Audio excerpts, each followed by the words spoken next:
Yesterday, Quebec they voted to legalize euthanasia in Quebec. Now, I hope those Quebecois bloodletters are happy with what they got. Now, Quebec's a big shot. And that's what they think of themselves, are big shots. They always wanted to do something that they couldn't separate from the rest of Canada. And let's get euthanasia passed, and the whole world's going to look up to us someday. How great Quebec is. One thing I will say is I do appreciate the doctors' organizations that got together. They were absolutely opposed to legalizing euthanasia in this country.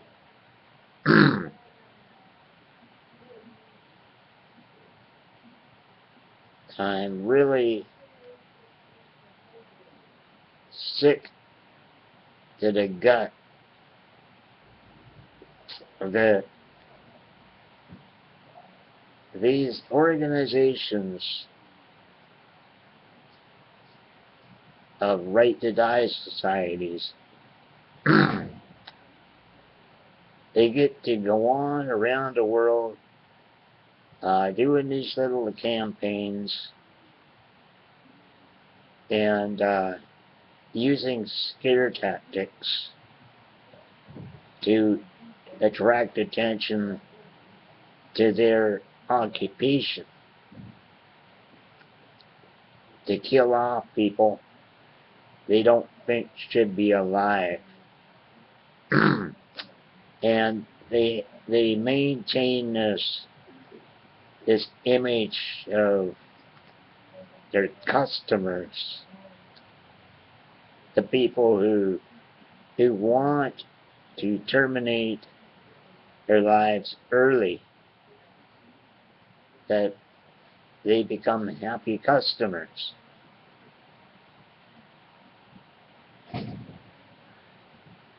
In this country, and in Quebec, especially Quebec, Quebec was the place in Canada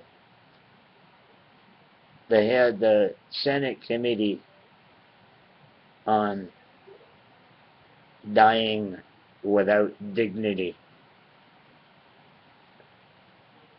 It was supposed to be a 6-week session of going around the province of Quebec, hearing from Quebecers what they wanted in terms of end of life or euthanasia.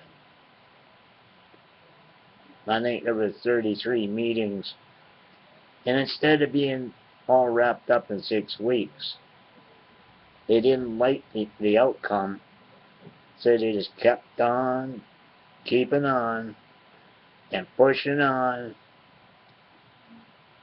to get more and more people to adopt the position of wanting to legalize euthanasia or assisted suicide.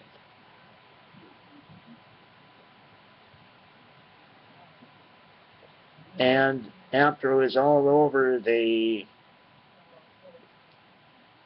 did their little report, and it was a lot different than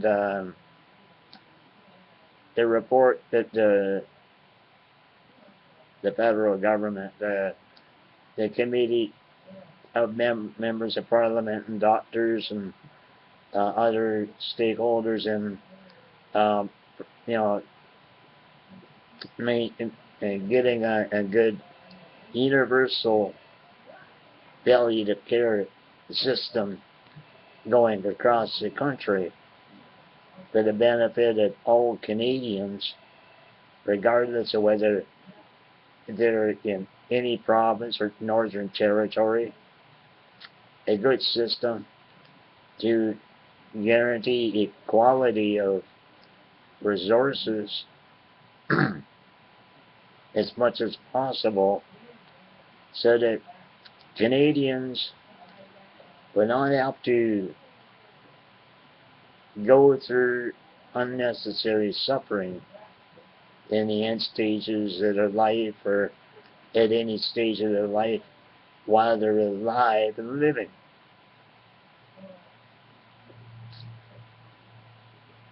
So the Quebec government, the Quebec Senate Committee,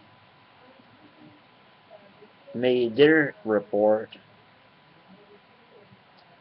and they withheld. They would not include most of the presentations which are given by the healthcare professionals in Quebec and palliative care specialists and nurses.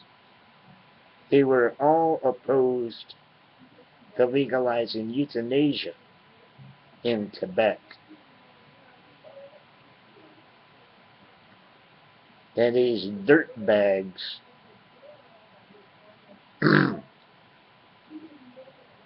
across the country, the Royal Society of Canada had a so-called expert panel.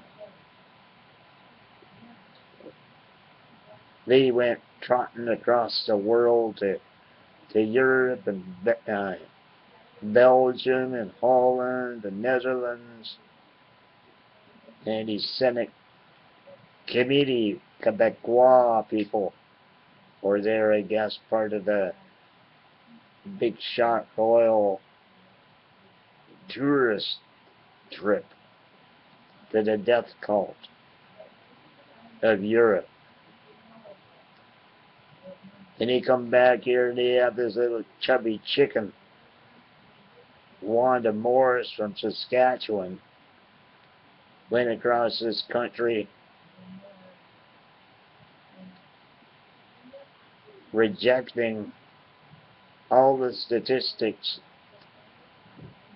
which has been presented at the track record of Belgium, Oregon, and all their so-called safeguards.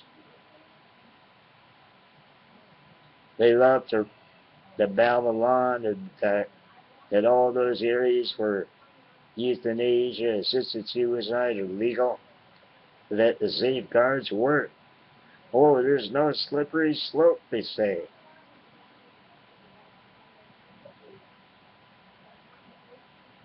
And now they're on a roll now in Quebec.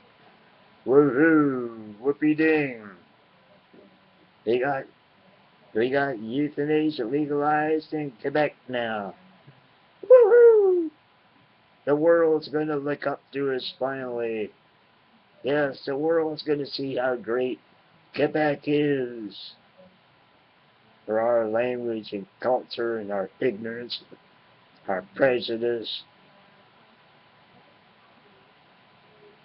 and the hate for some people we just don't think should be alive and living. Now, it's like all the places that they have their laws passed. They don't just go around killing people off like that. They just take advantage of, well, they get their happy customers. They get what they wanted, and they think when they drop dead and are in their grave that everything's hunky-dory. Most of them are atheists, if not all of them, are atheists. They just think they go to sleep and there's nothing else. Woohoo! But I've said it before and I'll say it again. There's absolutely no proof at all that any of those people who through the years, the 20, 30 years, have opted for euthanasia, assisted suicide, or their own suicide, like the couple who jumped off the penthouse floor the other night, the 2 days ago, the morning, after the CBC did a program in the National about a former Supreme Court judge who had ALS, and he wanted to end his life early, and he just thought that at this stage of his life he ought to make it known that the government should make a decision. In other words, they should legalize it. Well, you know,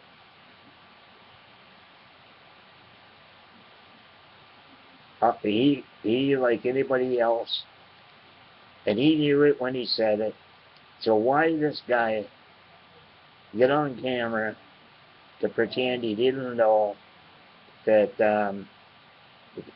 it's always been legal for people to terminate any medical treatment they don't want, and they can terminate food and fluids anytime they want, and just when they become distressed, they can receive palliative care to relieve any discomfort until they're dead, which is what they want to do. It's always been legal, and he knew it. So obviously this guy's in his grave now, and but he had an agenda, and I'm pretty sure he got pretty well treated by the high priests of the Duty to Die cult to help push it over the edge. And you people out there who maybe see stuff and read stuff about euthanasia, and you just sit there and think, oh well, it doesn't have anything to do with me. I don't need to worry about that stuff, you know, I'm in great shape. And but I'll tell you what, there are a lot of people laying in hospitals. They didn't expect to wind up in a hospital. And the third leading cause of death in the United States hospitals, I don't know what it is in Canada's, but there is statistics and data in U.S. hospitals. The third leading cause of death in the United States is hospital errors. So they choke that one down. Now, to compound situations like that, if you have legalized euthanasia,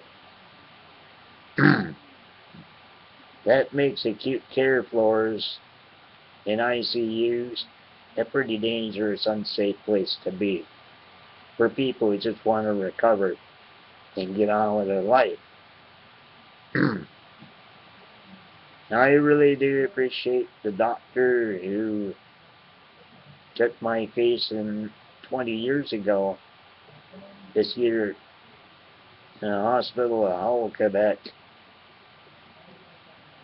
I was pretty sure I was dying of cancer, but I was just hemorrhaging from protein deficiency, trying to be a vegetarian.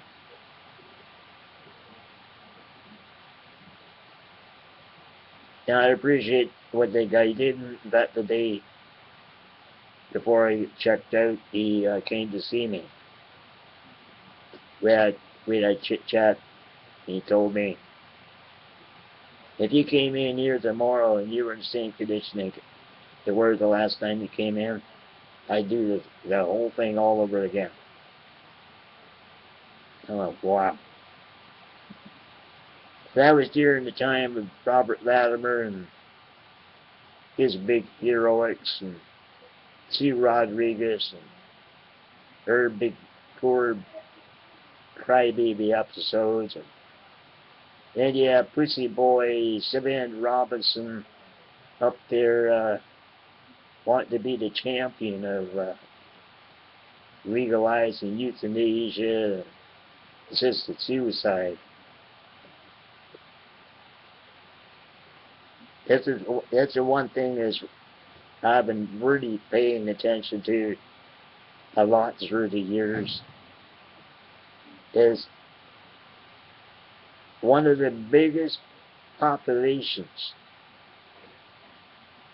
of people in this country who have really been pushing support for legalizing euthanasia and assisted suicide is the gay population.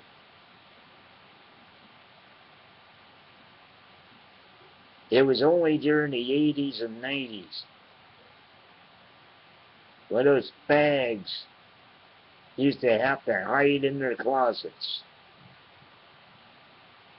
They didn't dare come out in public and flaunt their faggotry in our faces and have gay parades down the street.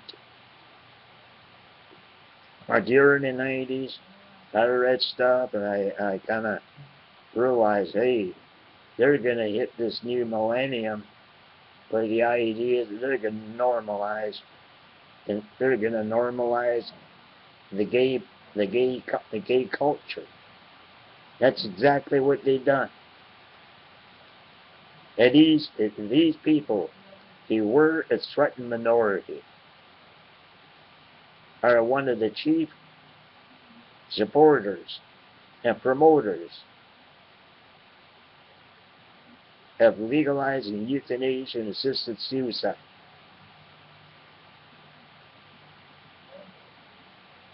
And it's sick. They expected everybody to be tolerant of them and their gender bullshit. Now, I've got no contempt for real homosexuals and lesbians who were born with hormones, same-sex hormones. But most of the gay population are gay by choice. They can deny it all they want. They can do what the fuck they want. It is a fact. And if these little sucky-wucky pussy boys and girls ever really understood the way things were and gays were treated in the 80s and 90s, they might not be so bold to flaunt their little gay parades. Yeah, these people are some of the biggest interests and pushers of legalizing euthanasia. And it does affect, especially people, baby boomer, disabled people who are born with birth defects.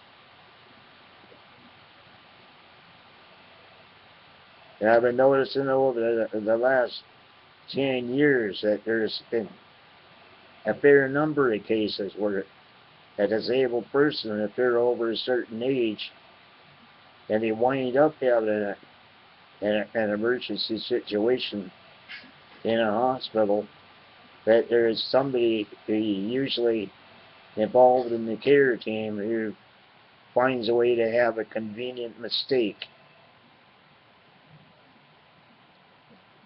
Now, in Montreal, a person I've been involved with as a friend and as a peer in disability rights, just up and died,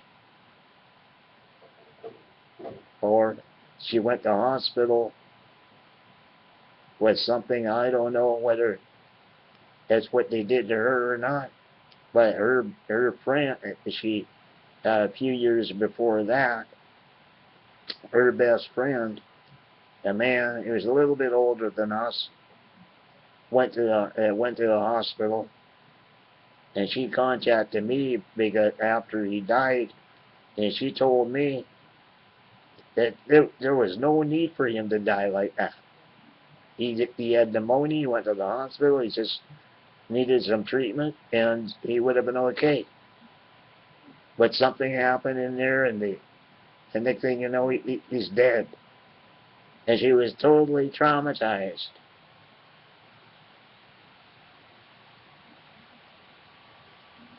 The euthanasia cycle is there embedded in all the hospitals. I don't have anything against real decent doctors, and I do say that most of the doctors are really good people.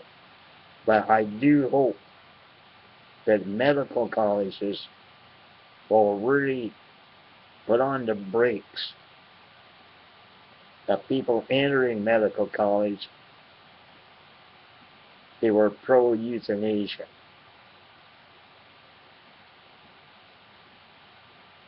People can terminate their treatments, they can terminate their food and water, and they can die if they want.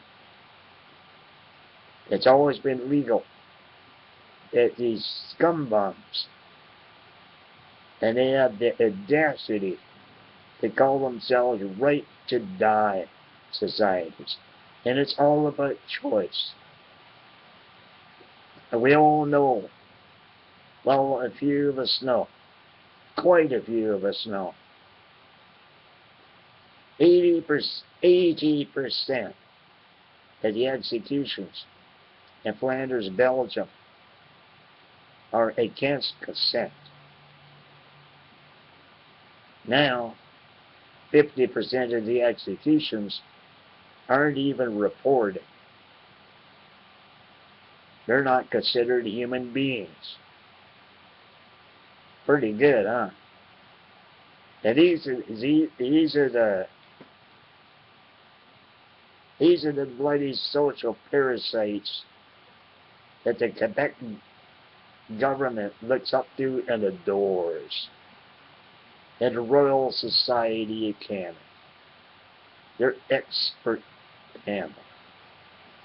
Bioethics, big shots. I went to the Netherlands, and Belgium, and Switzerland. And they went to Dignitas. And the stories are so great.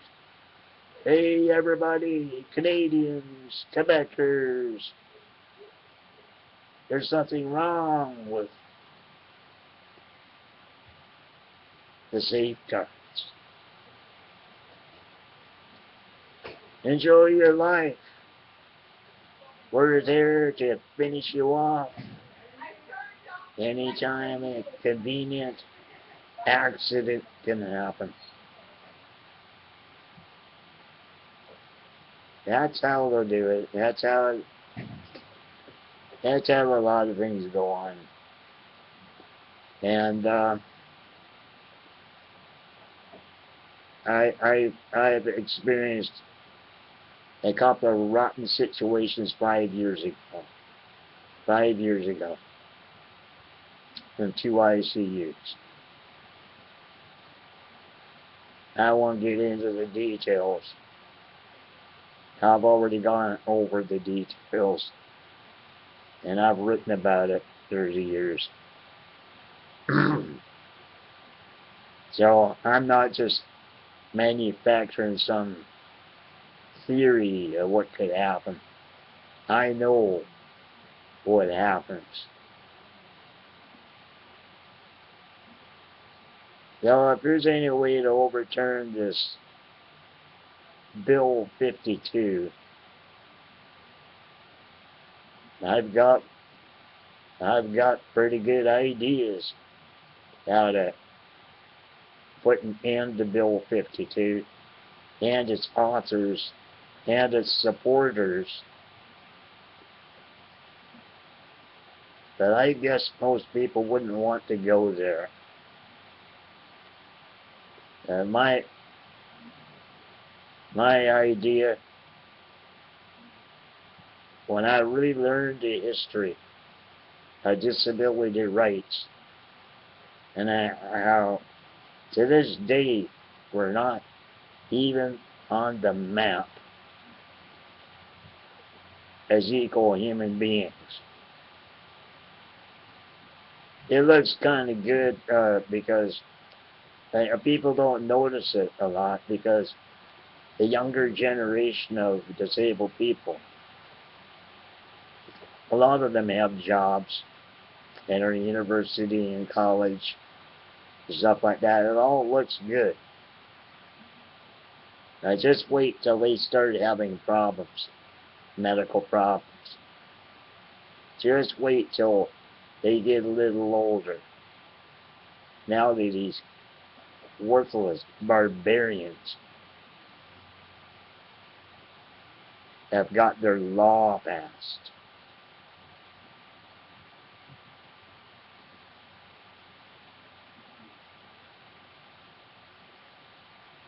I've got no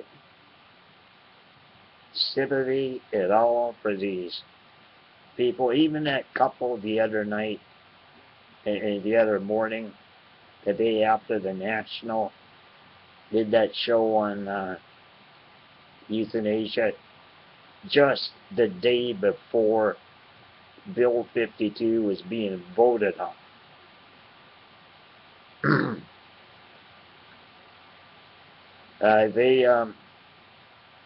This couple jumped. What heroes? Big shot heroes.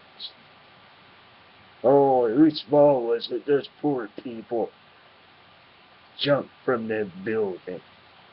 Oh, it must be those religious laws. There was a wackos. They spent years blaming the Canadian Criminal Code for being a religious law.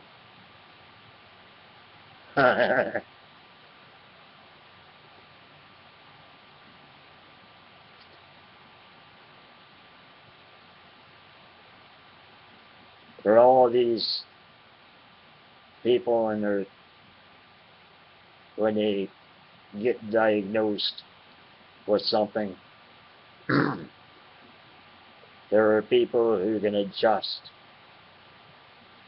to their new circumstances. And I'm sure as hell had to adjust to my new circumstances at each stage of my own decline.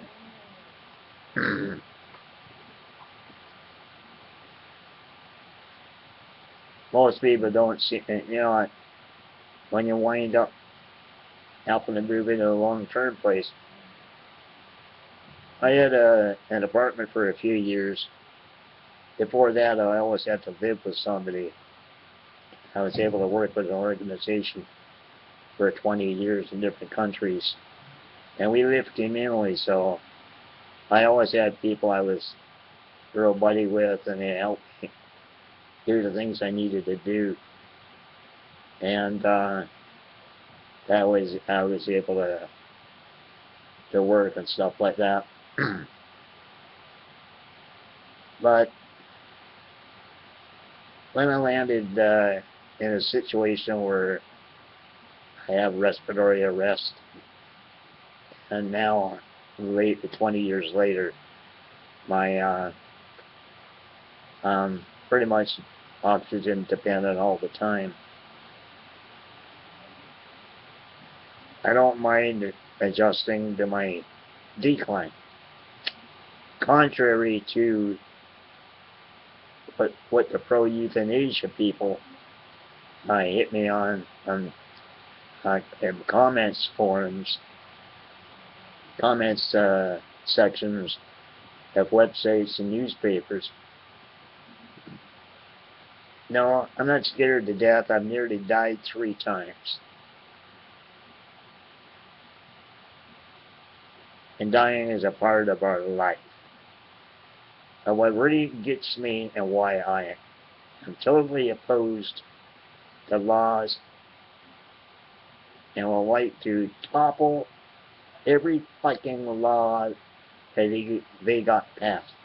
For one thing, not a single one of their laws was passed in an honest fashion. It wasn't. But people understand the entire contents of each of their kill bills anywhere in the world, most people would reject it.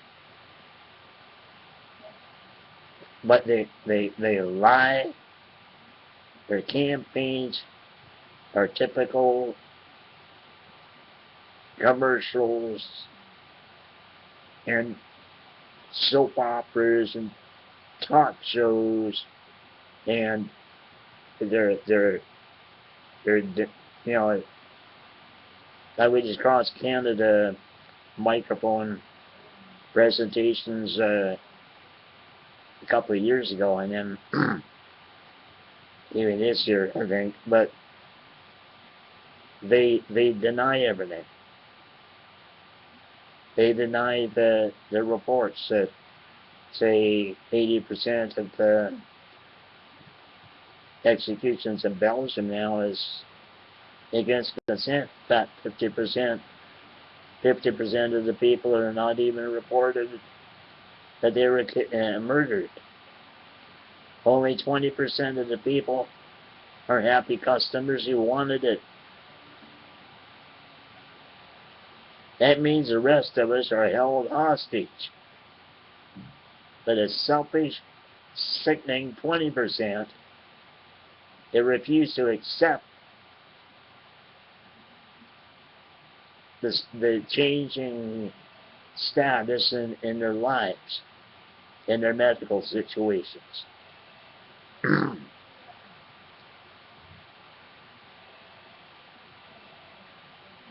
The right to die societies, I do not think, should be allowed to operate anymore, anywhere in the world. I think they should be dismantled, and I do think they should face war crime trials. Euthanasia originated with Operation T4. And Operation T4 began in 1939, 2 years before Hitler ever went after Jews, gays, and political dissidents. 2 years. And when the Americans rolled in to put an end to everything, disabled Germans were still being exterminated. After the Jews were rescued, the gays were rescued, political dissidents were rescued, but not disabled Germans.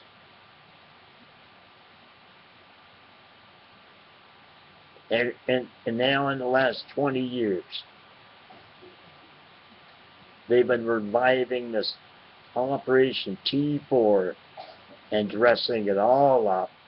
Nice little medical terms. Oh, it's only for the suffering. Oh, it's only for the terminally ill. Oh, the intolerable pain and suffering.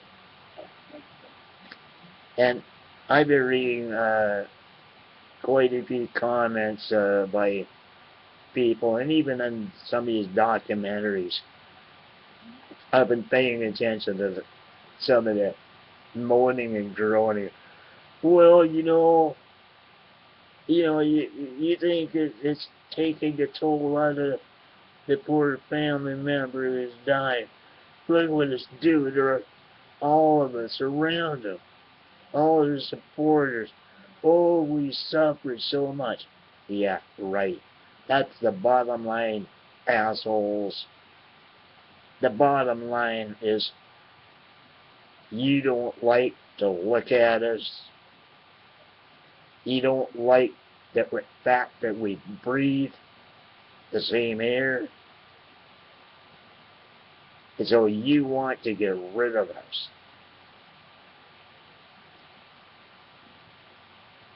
And a lot of elder abuse is being executed because of all this euthanasia stuff.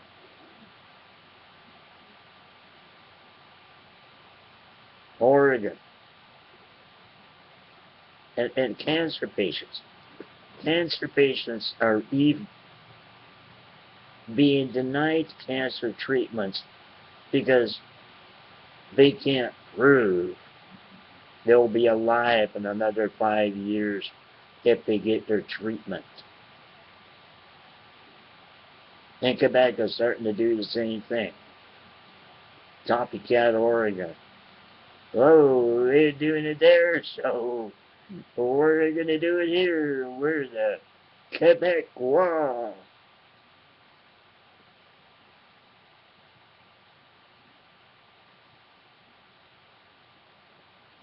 And one thing I will say, when you're all in your graves, you might not just go to sleep. And if you don't just get to go to sleep, I could tell you something. You have got everybody you put to the grave to face when you're dead. So you just eat that up, boys and girls, great cult members of the culture of death. Good night.